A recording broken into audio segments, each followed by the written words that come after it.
Bismillahirrahmanirrahim. Assalamualaikum warahmatullahi wabarakatuh.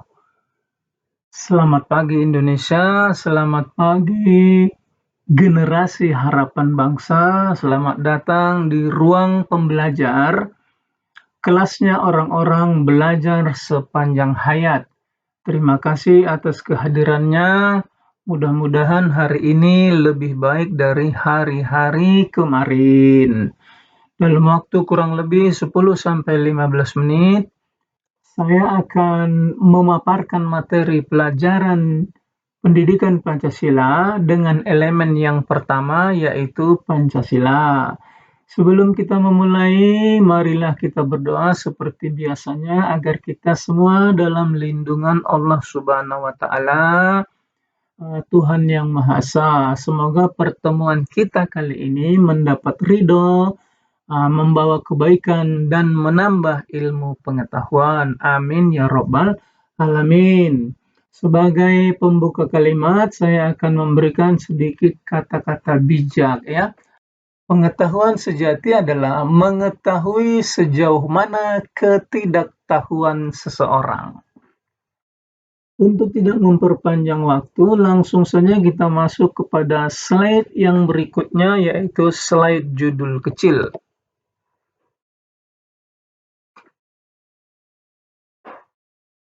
Nah, judul kecilnya juga kita sudah tahu karena ini sudah kita bahas juga pada pertemuan yang lalu, yaitu berpancasila dalam kehidupan di masyarakat dan bernegara. Apa saja nilai-nilainya dan bagaimana penerapannya dalam kehidupan sehari-hari. Langsung saja kepada slide yang berikut. Sekarang kita sudah masuk kepada nilai-nilai yang terkandung dari sila keempat. Nah, walaupun kita lihat ada perbandingannya, yang sebelah kiri itu menurut BPIP, yang sebelah kanan menurut P4, yang sudah dicabut yaitu P4 ya. Sekarang kita lihat dari segi jumlahnya, ternyata menurut BPIP lebih sedikit, hanya 5 ya, menurut P4 itu ada 7.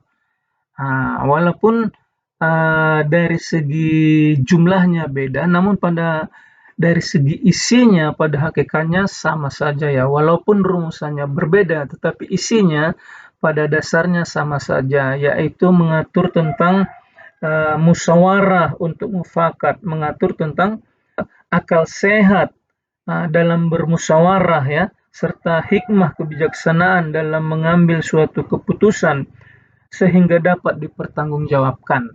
Ini kita lihat ada istilah musyawarah, ada istilah kita lihat demokrasi, musyawarah, demokrasi untuk mengambil keputusan melalui musyawarah.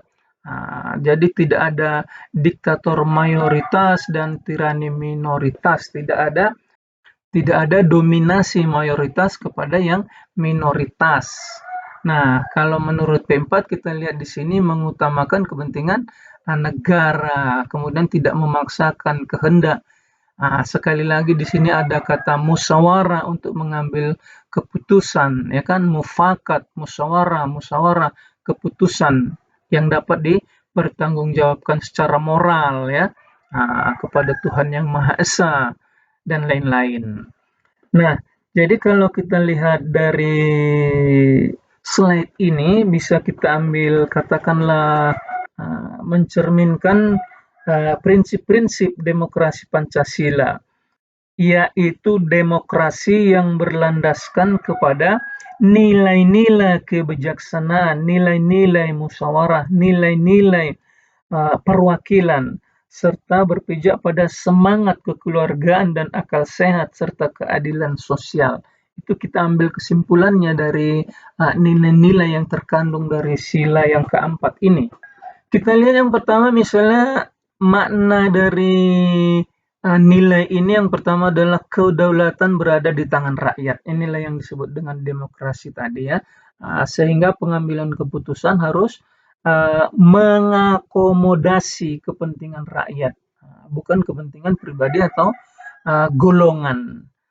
Itu yang pertama, kita ambil makna dari nilai-nilai sila keempat ini. Apalagi misalnya yang kedua bisa kita ambil musyawarah. Nah, musyawarah sebagai cara utama untuk menyelesaikan perbedaan, untuk menyelesaikan sengketa, untuk menyelesaikan sesuatu, untuk mengambil keputusan secara adil dan bijaksana. Kemudian apa lagi? Kebijaksanaan dengan akal sehat. Nah, ini dia. Kebijaksanaan dengan akal sehat menjadi landasan, bukan hanya emosi, bukan karena tekanan seseorang, bukan karena dominasi seseorang, mayoritas, bukan. Tapi menggunakan akal sehat dalam mengambil kebijaksanaan, dalam mengambil suatu keputusan dalam suatu musyawarah. Yang berikutnya perwakilan. Apa yang dimaksud perwakilan yang bertanggung jawab? Artinya wakil rakyat harus menyuarakan kepentingan rakyat, bukan kepentingan pribadi, bukan kepentingan golongan, bukan kepentingan partai. Kalau kita sudah menduduki jabatan dalam suatu negara ini, maka kita bukan lagi milik partai, bukan lagi milik golongan, tapi kita adalah milik seluruh rakyat Indonesia yang membawakan aspirasi seluruh rakyat Indonesia. Nah, contoh-contoh pengamalan sila keempat ini bisa kita lihat pada slide yang berikutnya. Misalnya yang pertama, penerapan nilai sila keempat ini adalah tidak memaksakan kehendak atau pendapat kepada orang lain. Jadi, walaupun kita punya pendapat, orang lain juga punya pendapat, kita harus bisa mengambil jalan tengah yang lebih baik.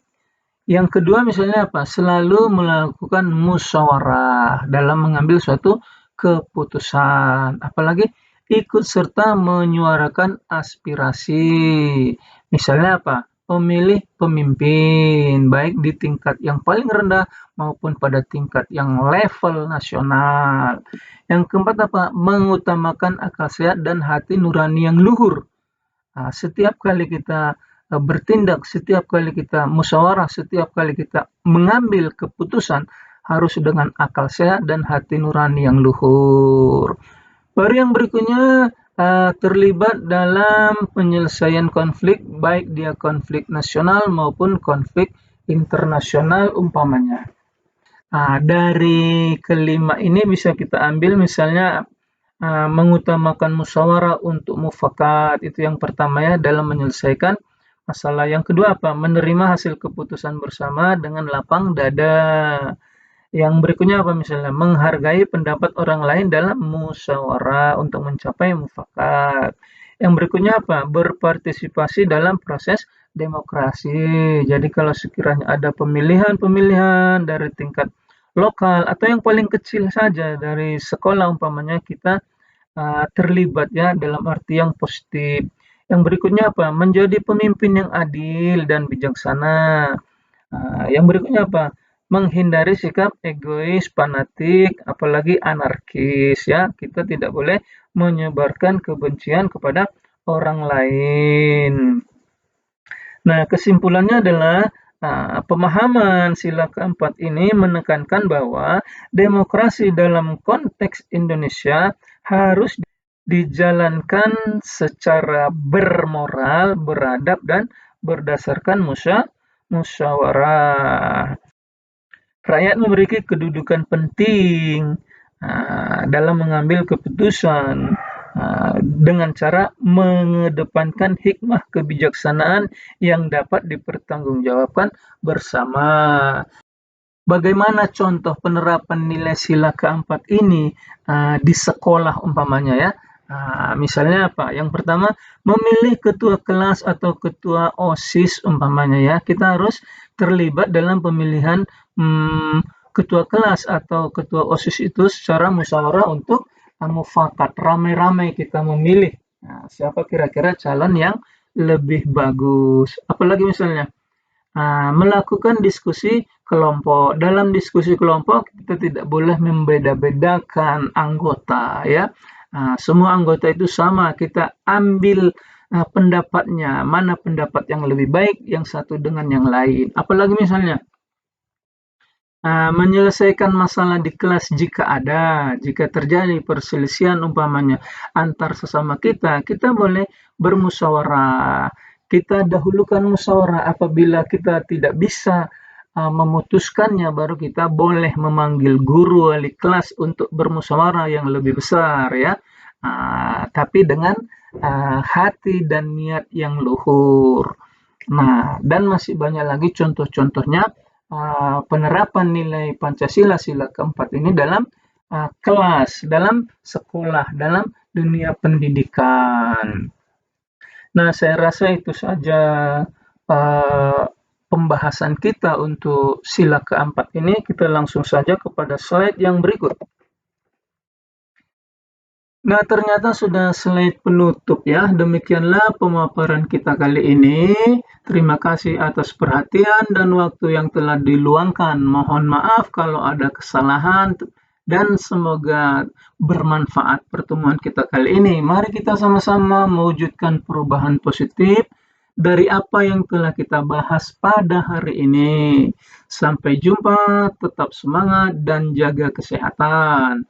Akhirul kata, berburu ke padang datar dapat rusa si belang kaki, berguru ke palang ajar bagai bunga kembang tak jadi.